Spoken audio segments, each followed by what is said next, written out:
Welcome to Transforming Work with Sophie Wade, exploring the future of work. Find out what's going on, disruptions, evolutions, opportunities, challenges, and interventions in our multi-generational distributed organizations. With a new tech and talent focus, discover what you need to know to stay upskilled and relevant and ensure your business keeps its competitive edge. Sophie investigates the promise and reality of the future of work now and as we look ahead. She interviews people who are changing work experiences and practices and shares how we can each transition smoothly and successfully to effective and more productive new ways of working. Hi. This episode is about our mindset. The mindset that helps us through this period of transformation. Our attitude determines how well we are each able to understand, absorb, and adjust to today's and tomorrow's changes. Across your ecosystem, an agile mindset matters as you interact and adapt within your sector and discipline, as you respond to technological advances and the impact of societal shifts. For external activities, a flexible mindset matters in exchanges with prospects and customers, understanding and empathizing with them, exploring and experimenting to find out what resonates, converts, and serves them. Internally focused, an open mindset matters as you lead, coach, manage, develop, and recognize your increasingly distributed teams to help them evolve and stay productive and competitive as the new environment, behaviors, and operational changes affect their daily working lives. So I'm delighted to be speaking with Eric Eng, SVP of Marketing at Two Chairs, which delivers premium mental health care. Eric has held several senior marketing roles in the healthcare and media sectors. His wealth of marketing experience spans large organizations and several startup ventures, in a discipline which has been transformed by technology over the past decades. Eric recognizes how his open and agile mindset allows him to adapt to environmental, operational, and workplace changes. Hi, Eric. How are you? Hi, Sophie. It's so nice to see you. Well, it's been a long while since we were in touch, and you have been doing a lot of different things since then. And also, I don't think I'd actually realized all the different things that you did before IMG, where we met and worked together. You got into marketing, you've worked at many different startups, but also much larger companies. How did you approach that with the companies that you chose and where you started? Yeah. Well, thanks for asking. It has been a long time, and I'm just glad that we're back in touch. But when I was really young, I knew I wanted to be in marketing. So even as early as grade school, I had seen that Apple 1984 commercial and thought, oh my goodness, I want to do that. And so that's where, I came into it with that lens. And when I was in college, I ended up starting a first generation.com organization called student.com with a bunch of friends. And okay. It was just a really, different time. I mean, this was in the mid 90s.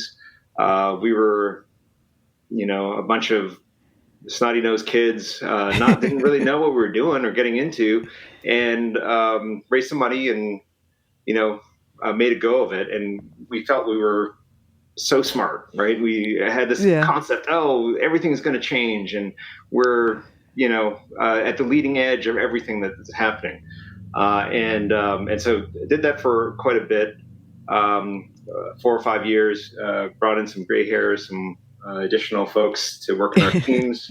And then after that, I ended up working for another organization or tried another startup. And that one failed completely in an instant, which was, a great thing in a sense. Like looking back, it was very difficult, of course. But looking back, I thought it was a good thing to get a understanding of, what it's like, the challenges that you have to face in order to be successful. Because I think that's one of the things when you're growing up where everything seems to be going well, if you don't hit a roadblock, you don't grow. True. You don't have that pain growing. But So then I ended up at Chiat, the ad agency for Apple. And so I was really lucky to get back to advertising and get back into that, into my dream. It was kind of a dream job of sorts. Advertising is difficult, so there's challenges that go along with it. But to be working with the great Lee Clow, to have the chance to study under some of the planners for Apple, even though I didn't work specifically on Apple, it was just very useful to be there. And what an education it was for me, to be in advertising and at that moment in time. And certainly things have changed a lot since then in advertising and the entire world, but it was like a real treat. Most jobs have changed dramatically over time with the introduction of technology. I do see marketing as being one of the areas where the introduction of so many different types of technologies and platforms that aren't broadcast out to millions. There's interactions, there's measurement, there's all these different aspects which didn't exist at all in any way. And now you have multiple layers and multiple elements to it. How have you observed or evolved with marketing as all these different new aspects and elements have come to play? Well, when you're in the moment of the change, it's harder to see. But when you're looking back, it's very clearly different than what it once was. I think, in my mind, I think of marketing often as a resource allocation, or you can look at it as figuring out how to make bets. And so if you're thinking about it in that sort of mindset, in an earlier time, there was a lot less information. So you weren't able to necessarily make an informed bet or have really good information about where you were going to put your resources. Mm-hmm. And as time has gone on, that has gotten more and more sophisticated. And because of that, you have a greater surety of what's going to work and what isn't going to work. And that's changed everybody's perspective, especially as it is in terms of testing, right? Because now you have this opportunity to do a lot of little tests, and you can iterate really quickly and change things really quickly. And so you can run a whole bunch of experiments, and those experiments will help guide the way as to what's working and what's not working. And then when you find something that's really working, then you can really put more muscle behind it, more resources behind it. So that type of mindset, I think, is what is sort of driving success within marketing these days, and has been for probably the last 10 or 15 years at minimum. I mean, probably since, for 25 or longer. But really, the growth has happened in the last 10 years or so. Interestingly enough, I think we're actually kind of going a little bit the other way now, right? Where I think there's a little bit of a change to that, where we're getting too deep into measurement-based marketing, where everything is you're trying to measure everything, and instead, what's happening is that package unto itself is, not necessarily as effective as doing sort of old school ideas of, becoming more famous and making organizations or, assets of any sort more famous, because that actually drives scale and drives other kinds of things that you couldn't necessarily do if you're too measured. So I think there is that sort of flexibility is baked into things, though. I think you have to have that flexibility, or you're not going to succeed in a very ever-changing industry. The teams that you've been leading and how you've had to approach this over time, obviously you're having to stay flexible as you're approaching how you're doing it and how you're going to be marketing and what you're considering and what you're testing. But it's also a question of the people that are underneath you. And this is me looking through the future of work lens, and how teams and particularly younger employees, the skills that they're needing and which are needing to change, and they need to keep upskilling. How have you been, as a manager and a leader in marketing, helping the teams and the people that are working for you to complete all the different projects and campaigns, making sure that they have the skills that they need as everything keeps changing? It's not simple. And I think you know, working with, I have generally had really incredible teams.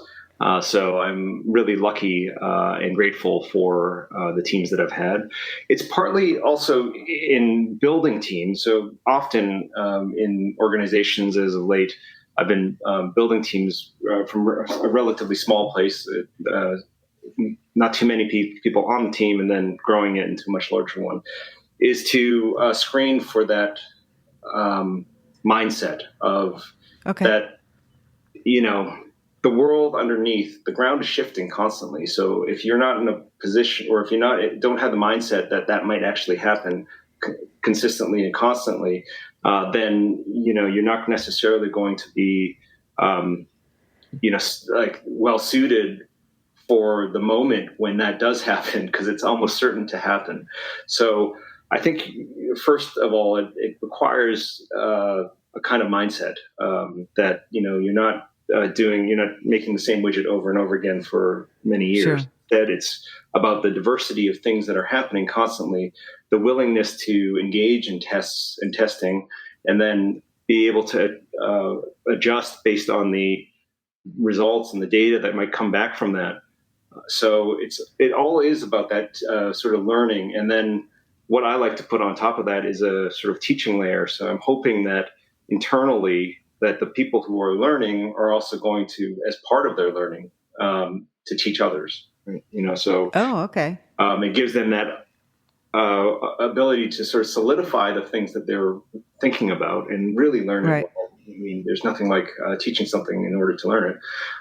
It forces them to gain that expertise, and then you know, it also then helps other people on the team understand what they're doing and how they might be approaching that same thing if, you know, if they also see that type of shift.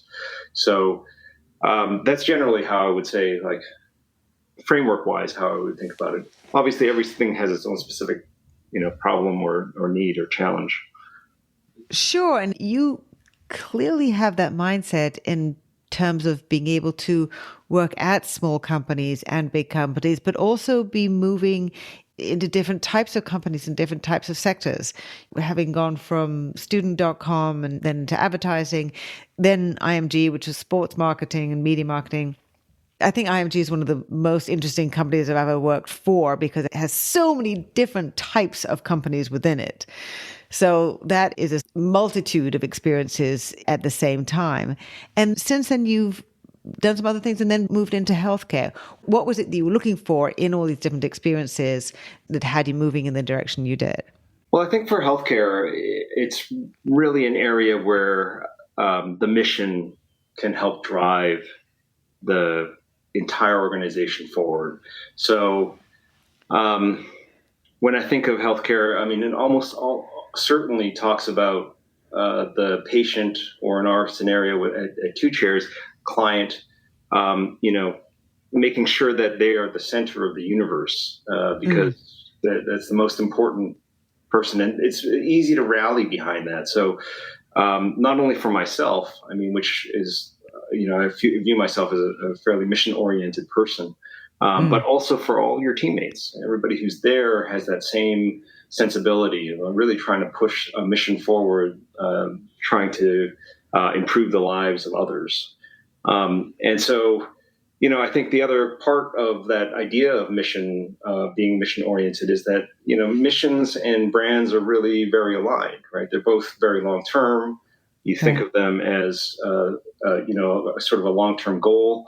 And for because of that alignment, it typically, to me, means that the you know, a brand is going to be a brand, or the idea of the brand is going to be important to that organization, because that reputation and the brand and the idea of it is going to be pushed out through that mission, and it almost has to be. It almost they're not one and the same, but the overlap is really strong.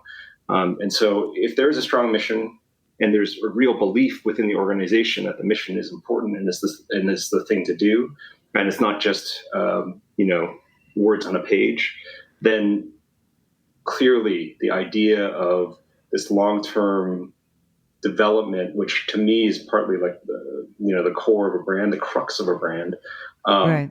is going to be valued, and it's going to be something where, you can bring in exceptional people to help build an organization. So it makes your job easier. It does make my job easier. And why particularly 2 chairs? There was something that struck me about the diversity of therapists that you have. Is that a particular focus for the organization? I think there's a growing diversity, particularly among therapists, but we cover a lot, as you suggest, Sophie. We cover something on the order of 35 modalities. A quarter of our therapists speak multiple languages. We have a lot of different types of clinical expertise, and 45% of our therapists are Black, Indigenous, or people of color. Right, so I think a lot of that is, because the nature of who needs therapy and what is driving therapy, that's changing, and people's relationship to the idea of therapy is changing. So there's a lot less stigma than before, which I think is extraordinarily healthy.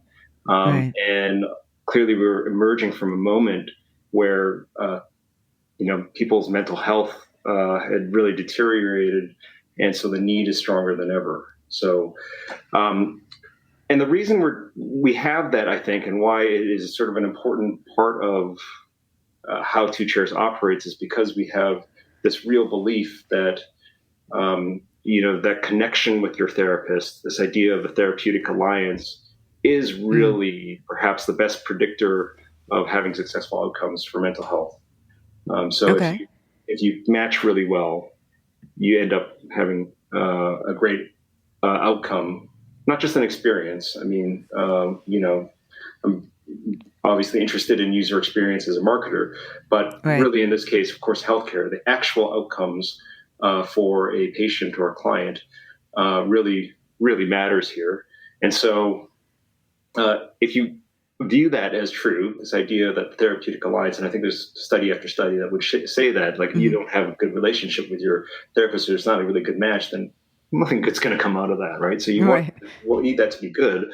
And so our entire organization is focused on making sure that there is a good match. I mean, it's core to what we do. So we spend extra time on that. We have a full 45-minute listening, what we call a consult, where before therapy starts, I mean, it is with a therapist. This 45-minute session is with a therapist licensed, who is bound by their professional code to keep things very private, and to be able to extract information from patients so that they can find exactly the right therapist for them. Oh, wow. And so then you need to have a large selection of therapists to have good matches. And so diversity is really sort of built into the model, because if you don't, otherwise you're not going to have successful matches, basically. So I think you have to have that. You're going to have a very diverse set of people that want therapy, and you're going to need the same level of diversity on the other side. The diversity of people who are not just needing, but seeking therapy, you see that is as changing. Is that particularly because of the pandemic, or was that growing before that? I think it was growing before that, certainly. But the pandemic, of course, has really accelerated the need for mental health. And so, and then also because it's accelerated the need, and because it's become a bigger issue in the media, it's actually made it a little more has reduced the stigma of it a little bit. Maybe a lot, actually. It's just like it's more prevalent, and there's more willingness to be vulnerable and to reveal that you might be having trouble within the world of mental health. Sure.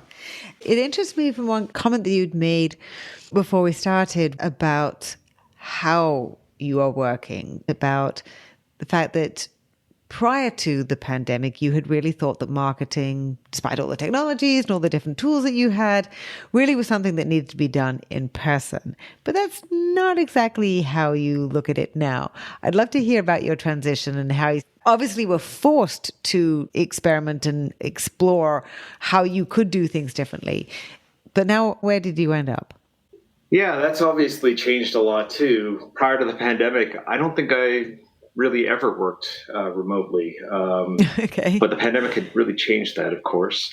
And we were forced into a scenario where we were using tools that were like haven't changed really that much in the last 15 years. I mean, there were 20 years even, where Right. Skype had been available to us for 20, Sure. for 15, 20 years.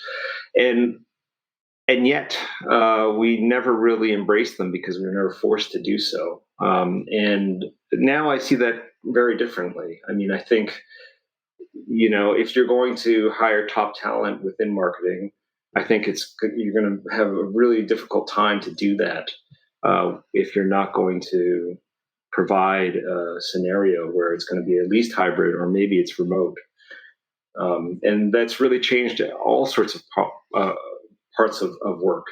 Trying to think about how you organize your team, how you give credit to those who do incredible things, how you actually communicate if you're not going to sort of be able to bump into people in the hallways and to spend 1 minute or 2 minutes looking at something and then moving on. I mean, it's changed all aspects of it. So how do you do that? It's interesting you've raised the point about giving credit.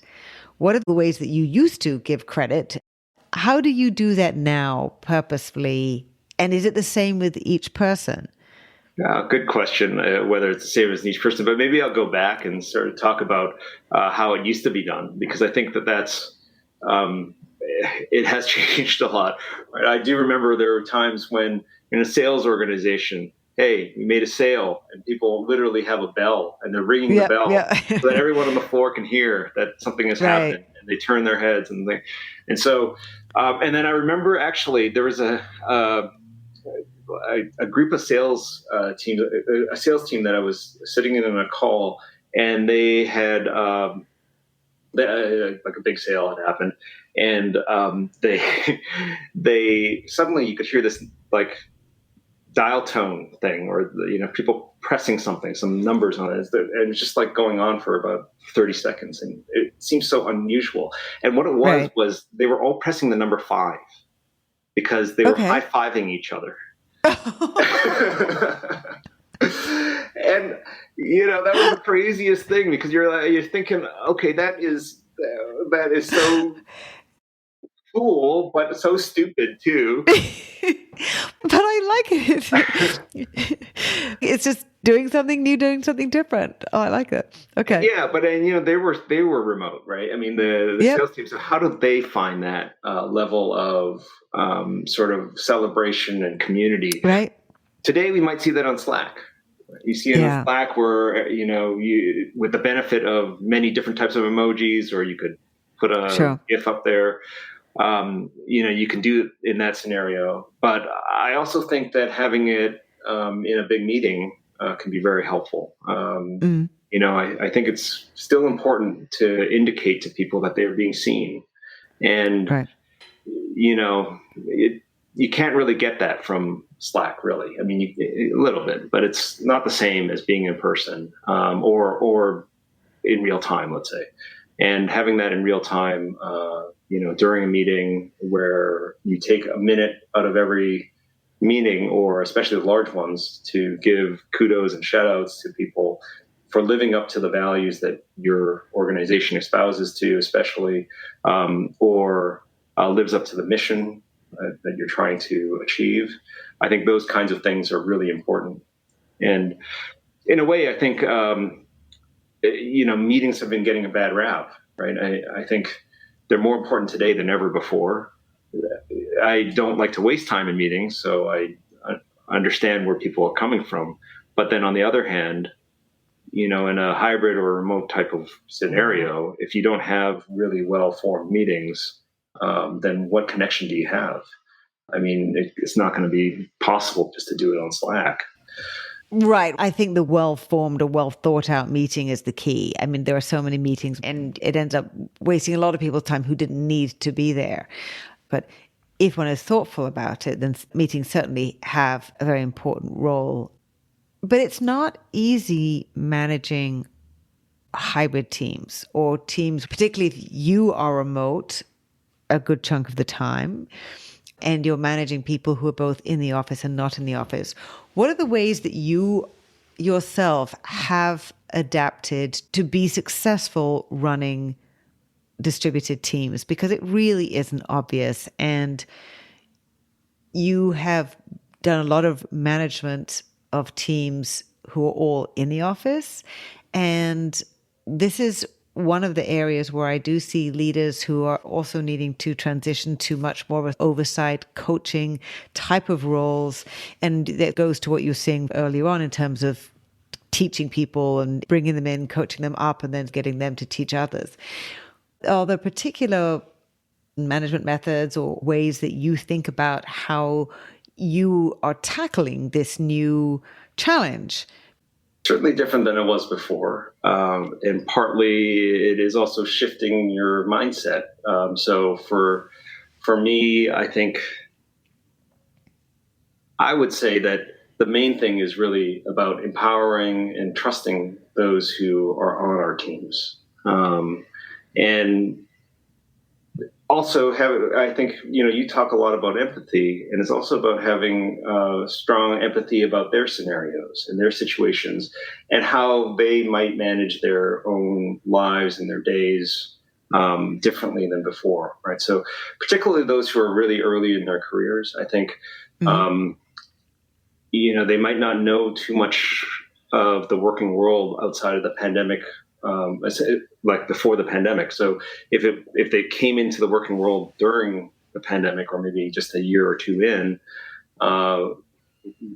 like their approach is going to be, or their expectations might be a little bit different than others who have been doing things for a long time and seeing this as a major shift. Instead, this is just all that they've known. So I think at the bottom line is that, number one, I think it really is about understanding who they are, what they're up to, why they're doing things the way that they're doing it, what their external needs are, as well as what they're trying to achieve in their own careers and their growth.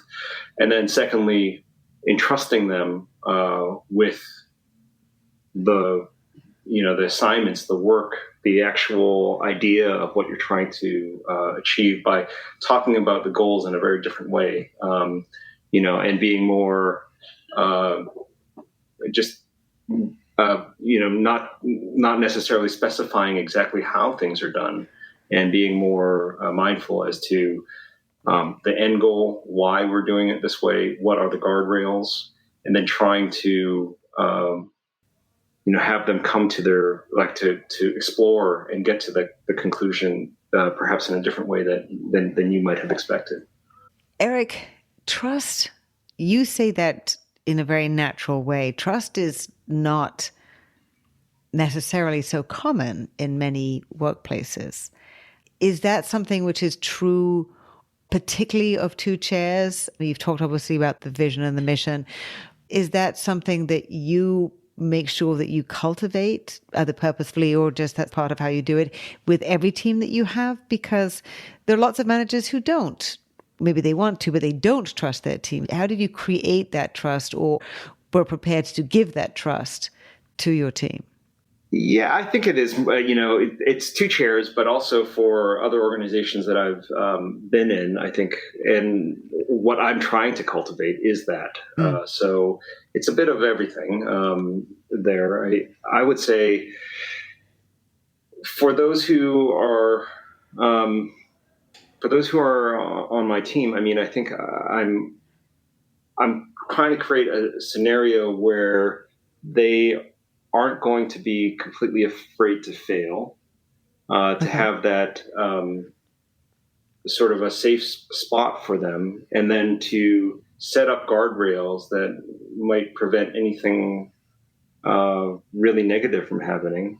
And then, creating enough space and time for there to be adjustments if we needed to have adjustments. So the trust is in that not everything can be specified right up front in every scenario. I always like to have a great brief, but it's not possible in all scenarios. In fact, in some cases, especially in a startup, it's going to be really detrimental. You can't have that level of specificity at the beginning, because in the exploration, you may find out that something has changed or that one of the assumptions is incorrect. So I think part of it is really sort of bringing that, allowing people to discover on their own and to co-create the assignment essentially as they're moving along, because it's part of the nature of that kind of work. And then at the end, we can keep moving along as we're discussing, but it's more of a dialogue and less of trying to present a finished product or specifying exactly how, like starting on my side, specifying exactly what this is going to be, exactly at what time. Well, that's not going to result in good outcomes if you do it too often, right? There's sometimes you could, but if you're doing it every time, then that's going to actually not work out at all. And so I think part of it is that you take that leap of faith, and that you try and find people that you believe are going to, find people on your team that you can believe in, and then press them to extend their capabilities and their capacity that they will probably already have in them. In fact, I'm certain that they all have it in them, and extend into a scenario where they can, really show their stuff. Other things that you see developing either at Two Chairs or in the marketing field itself that are particularly interesting or exciting that you see going ahead in the future because of technology, because of the way the business environment has changed, because customer behaviors are changing so much. We've seen how our own individual behaviors and routines change a lot and continue to evolve as we're settling into new routines and living in new places. Are there things that you are intrigued by? What you're interested to see in terms of how the marketing field may evolve? One of the things that I think are really interesting in this whole era is the idea that simplification wins. You're taking something really complicated and then putting a sort of simple face to it, and making it easier for people to consume, or to do, or to act. And so one of the things about being in healthcare that has been really interesting is to me, it's probably the most complicated thing a regular consumer person has to deal with is healthcare, and how to operate for something that's so critical to their own life and success and well-being. But there's so much and so many difficulties that go along with it. And so this layer of simplicity or simplification that goes on top of it to make it easier, where there's essentially a big machine that's really trying to solve 100 problems to make it so simple that you can do something with maybe the touch of a button, or or just enter in a few inputs. That makes a huge difference, and I think that's where I'm still excited about that. I mean, I think there's sort of an endless need to try and simplify that. The world is complicated and confusing, and there's too much stimulus, and there's too many things to have to think about. And so to make it a little simpler, a little bit better, especially in something critical as your own personal health, that's going to be valuable to the world. And so I'm pretty excited about that, just generally. Yeah, that makes sense.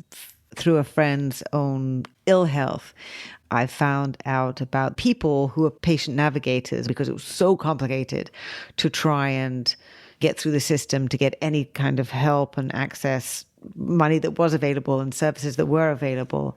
That simplicity, that interface, which can really help people get through it, I think is incredibly valuable. In your research and your work, tell me about something that really excites you, because that would be it's incredibly interesting to me. Oh, thank you for asking. I think in so many of the changes that are happening and have been happening because of technology, the interconnectedness, the way that we can all interact in many different ways allows us to each try and work out how I work best and where I work best. The ability for us to find out more about our optimal working circumstances and settings and preferences, and then compromise together as a team. Again, that goes to empathy. Well, how are you and I going to work best as a team? Allowing for all those capabilities and not have to be sitting in boxes and having jobs which are like boxes, and really kind of saying, okay, well, on this team, I'm going to have this role, not just deploy these particular skills, but also have this role because I'm like a cheerleader. That's also going to be part of the role. Is I'm energize people to meet the deadline. I'm not going to be the process person. Somebody else can take that role. When we can all be both individuals and work with strength as a team and understand that much more about each other as we do, so we can understand all the different bits and pieces that we bring to the table, not just our skills, but our personality and the different aspects that become complementary. I think that's really exciting. And we learn so much more about ourselves and what we're capable of, and how much we found out about what we were capable of under pressure in emergency situations at the same time when we were raw and vulnerable and scared and dealing with a lot of different and difficult situations. At the same time, we managed to achieve so much. So I'm excited about what the possibilities are, and that we have gone through at the same time a very challenging experience and have that experience to look back on. I think it's very powerful. I love that so much, this idea that the world is, through a variety of things, both technology and social changes that are happening, are able to accommodate more people in their own personal approaches to life, and sort of creating an additional layer of diversity of sorts, right? Not diversity in its own traditional forms. We're talking about DEIB and that kind of thing, but also just your personality and how that stacks in with the rest of the organization, and a small team to a large team. And having technology, perhaps, or other kinds of things that enable that, that can really surface those types of things, is really important. We certainly get a lot of that kind of almost feedback within the organizations that I've worked in, where people want to have a different to consume information differently, right? Some are going to, some like to get their information in a big meeting, particularly like large announcements. Others might feel that this is not the right venue for them, so we'll create a summary of what happened in the meeting and send it out by email. They may be more, it just might be easier for them to consume, and or maybe there's a time savings to that too, if they can't make it in person. Yeah, and the fact that you're open to providing that information in multiple formats, rather than saying, I'm not going to waste my time doing it more than once. Take it or leave it, this is how we're going to provide it. But recognizing that in sharing that information in different ways, that the benefit will be how it's understood on the other side. It really is that empathetic approach in terms of, okay, well, if we do it in a couple of different forms, then people will really understand and take that on board and be able to use it in different ways. So yeah, there's so much depth and breadth to what's possible as we move forward when we're allowed to be those three-dimensional human beings with all the lumps and bumps that come with it. But there's a lot of exciting stuff. I think ChatGPT is, I haven't gone there yet to really try and understand what that's going to mean, because whilst automation was changing jobs, it was taking pieces of jobs for the most part, and the most boring pieces. And ChatGPT, I think, is probably taking more chunks of more jobs. I think we need to be much more thoughtful and purposeful about some of the things that we're doing and the effects of them. I'm not saying we don't do them, but we really need to be paying a lot more attention. Right. My last question to you is, for anybody who is trying to navigate this new world of business and work, the way you've been adapting to it, the mindset you've had seems to have brought you along this journey, just evolving with it. And you're not fighting it, but evolving with it. How would you advise anybody who is not finding it as easy to adapt in the ways that you have already? Oh, what a difficult question. Because I think that is the core skill, is the adaptability and sort of having that flexible or agile mindset. So if you're really caught or stuck in a scenario, then I would say just take it one step at a time, because that change is here. It's today. It's ChatGPT, as you're suggesting. I mean, those things are happening, and they're happening with regularity and at a pace that is only going to increase from here. It's already been going. I mean, change is accelerating and has been all our lives. So if you're finding it overwhelming to do that, then think about one small thing to adjust or improve, and then move it along. An example in marketing to me is like sometimes I do get folks who are interested in moving into the profession of marketing, and particularly those who are just graduating or something, and they're questioning, like, how can I get that experience if I don't already have the experience, right? Right. How do I get the job if I haven't already done the thing before? Yeah. Today, you can do that by taking one step at a time. Go help an organization that you're working with create some like a side gig or a hustle that you might be doing, and then try some things out. Try things out on like use Google AdWords. It's very simple. I remember in one of the old Google commercials, there was a cowboy who was selling cowboy boots, and he was, I think this was a commercial for Google and selling like cowboy boots, and he was doing really well. And it was the owner, who was a much older gentleman, talking very specifically about how he was placing ads on AdWords. And so to me, that indicates to me that if somebody can make that adjustment, if somebody who feels like they are really caught in a different era can make that adjustment, then so can you, right? And you can make that small adjustment and say, well, let me try it out. I don't have to be the expert on day one. I don't have to spend a lot of money. I can maybe even convince this organization to give me a small budget. Even $20 might be enough to at least get going. How do I place this? How do I do it? Is it as difficult as I thought? It might be less intimidating than you actually thought after you do it. So take it one step at a time and see if you can make that change, because the world is going to change, and it's going to be very difficult if you think that the world is going to always be static. It's a very difficult place to be. That's so true.